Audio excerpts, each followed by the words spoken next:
Radar reacts. Microsoft has completely pulled a 180 on the Xbox One's DRM policies, and we have the paperwork to prove it. I'm Hollander Cooper. Here with me is Henry Gilbert. Ryan Telgenik. And so holy shit. Yeah, wow. Nobody expected that. Unbelievable. Well, no, that's not true. We all expected it in like 3 months. Like, I don't think anybody expected it immediately. I expected it early 2014. That's so here's what it is. There's a long letter. I'm not going to read you the whole thing because it's a lot of apologizing. But an internet connection will not be required to play an offline Xbox One games. And it says after a one-time system setup with a new Xbox One, you can play any disc-based game without ever connecting online again. There is no 24-hour connection requirement.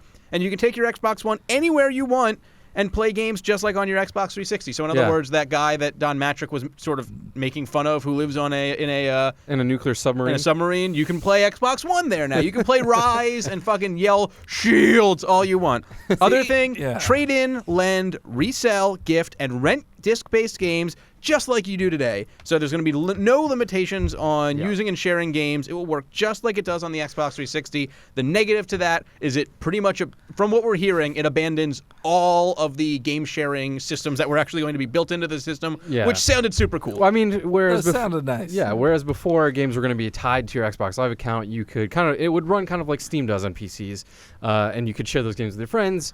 Now those games are still tied to the discs that they're on, although you can still download them entirely from Xbox Live Day One. But yeah, you won't be able to share those. I thought somebody on Twitter made a good point in that while this is, and was from the beginning against the DRM policy that Microsoft, as were most of the gamers.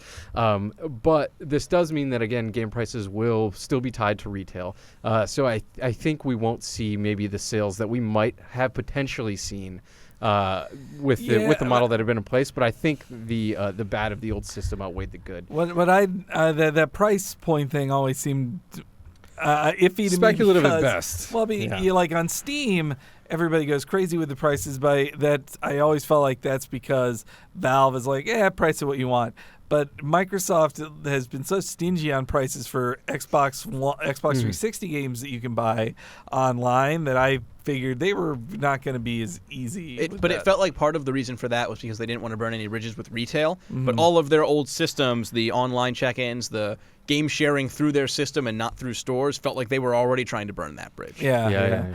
So, man, this is nuts. Like, that was from Don Matrick, who was taking he put his name on it. It was an open letter to people, and that he could barely say it with all of the hat in his mouth that he was in the process of eating. He was getting it's also crazy. Like, E3 was 5 days ago. Like, 5 days ago, we were at E3, and they were still just like, this is how it is, guys. Look, we got answers here. And they were doing all the song and dance. Like, Phil Spencer had said something along the lines of, like, well, this is just new stuff. You got to get used to it. Future. This happens. And the funny thing is, you have to imagine that this decision was made within the last 48 hours. So, let's talk about this a little bit because, first, obviously, I think it's really, really great that this kind of shows, consumers do have a say in how they're going to consume media.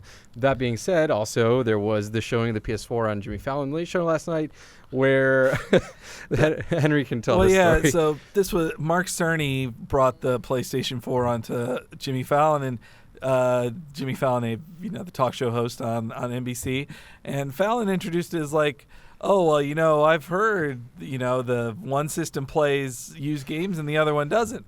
And Cerny, not to let go and easy, like, he's not there to defend the Xbox One. Right. So he just goes, our system plays used games just as they do now. And the audience applauded, and like that would give you an example of how their policies were working in the mainstream. Yeah. They confused everybody. Word of mouth broke out. I don't think Microsoft expected word of mouth to break out so fast and so hard to the fact that it's on late night TV within days of E3. I mean, it's just the world we live in now where everything spreads so quickly, and for them to not clearly state from the beginning exactly how things would work in a way that was easy for consumers to digest. I mean, it was a huge mistake on their end, and we saw, on Jimmy Fallon, you saw exactly how confused that message had become to where just millions of people are now thinking that the Xbox One doesn't play used games. Yeah, people, I think, most mainstream consumers, they don't get shades of gray. It's just it's one or the other. Like the system they had talked about before, it sounded like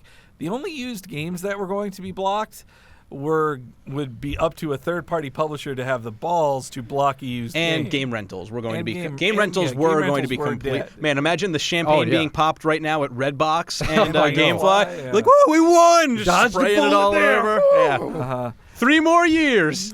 When the 2 points, the 2 bolded points in that letter are also the 2 specific points Jack Tretton hit them on so hard at the Sony thing. He made it clear, like, used games work exactly as they do on the PlayStation 3, and you don't need any online check-ins, and especially not every 24 hours. Yeah. Those were the 2 points that they got hit so hard on. Yeah. And so That said, for as happy as I am, we can chalk this up as a victory for consumers.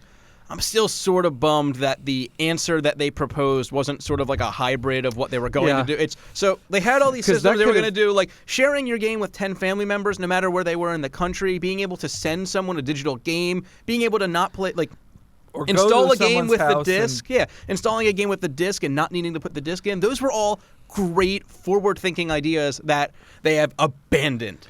Well, I mean, it's kind of hard to not. It's obvious why they have had to do that, but at the same time, like, yeah, I mean, that is something that could have given them an edge, I think, on PS4 in at least some regard. I think they step back because they're like, well, we can't do nuance. We tried to explain all these different systems, and it confused even us because they were confusing. Well, they never actually fully explained it, but they were all these good ideas that I kind of wish they had tried to find a way to salvage them. Maybe something like, well, if you buy digital, maybe like you can activate it online and still have access to all this stuff. I mean, I can't think of a time outside of the PS4 hacking that my systems haven't been connected online. And obviously there are people who don't have that, so having options is good. But I don't think it had to be a black or a white thing. And they made it very clear that it's like either you're getting the 360 or you're getting the one, and you guys complain too much, so enjoy your 360. Yeah, and that's not to say we won't see some kind of system like that going forward, but I think, for the launch, they're probably going to play it super safe. They still have the software, and to an extent, I think the PS4 does too. They have the tech in there that down the line, 4 years from now, they could just, well, not flip a switch, but these things hit could enter be on a computer that is just currently in a corner, and people are screaming at with it. their 300,000 servers sitting in also, a like, what does farm. this mean for the cloud computing stuff? What does this mean for the... You can't count on being a system always being online. Well, I think some of those games will still implement that, and for those specific games, you are going to have to. Yeah, like with a game like Titanfall, if it's they pretty much said it is multiplayer it's only. It's an MMO, pretty much. So then you have to be online to play it. So right. from there, those games can use cloud computing. But if there's just a single player mode in Halo 5, like, they can't use cloud computing because they can't count on people to be online. Yeah, it's in a weird spot. There are downsides to it. That said, Microsoft Game Studios published games have always been on the forefront of breaking the rules. Like Halo was like, yeah, we're just going to install shit on your system. We really don't care. So I wouldn't be surprised. If you have a 4 gig, too bad. Yeah, I wouldn't be surprised if they're like, yeah, Halo uses cloud computing. You want it? Connect online so we can advertise to you. You were going to play online anyway. Yeah. This is, like, in the history of video games, I'd say this is unprecedented. Like, such a quick turnaround on such major policies. And you have to imagine they've spent Yeah. millions of dollars, I'm guessing, with no knowledge of anything, millions of dollars getting these systems to even be theoretical. For them to have said that this system is launching in July, 4 months, 5 months, whatever, for these to be launching in 4 or 5 months, these things have to have been at least mostly done for them to be confident enough for them to go live with the system. And now they're just like, well, no, we don't need these. Woo, whatever, it's all done. This is by far probably next the most, gen is dead. This is by far probably the most new generation of consoles coming out. There's just so much happening so quickly, and it's really exciting. And it's, of course, as we mentioned earlier, also really exciting to kind of feel like you have a bit of say as to how. I'm kind of really upset that this means that at least a little bit the console wars are going to have to be subdued. If I can ask you guys anything, please keep being super opinionated and arguing in the comments. I was getting such a rush out of just seeing the good old-fashioned, like, Genesis versus SNES blood feuds going. I don't think this is over by a long shot. I mean, there are still people who are still so upset that Microsoft dared to do this in the first place that Damage is they're done, not you gonna- guys. yeah. Damage is The- done. So And it's still $100 more, and you still have to have Kinect on. Yeah. So Kinect's just watching you. as long as No you big never deal. go online, then it's cool. Yeah, it's no big deal. So yeah, crazy news today. yeah. I can't it's. There's probably something on this piece of paper. So that's it. Be sure to come back for more Radar Reacts when breaking things like this happen.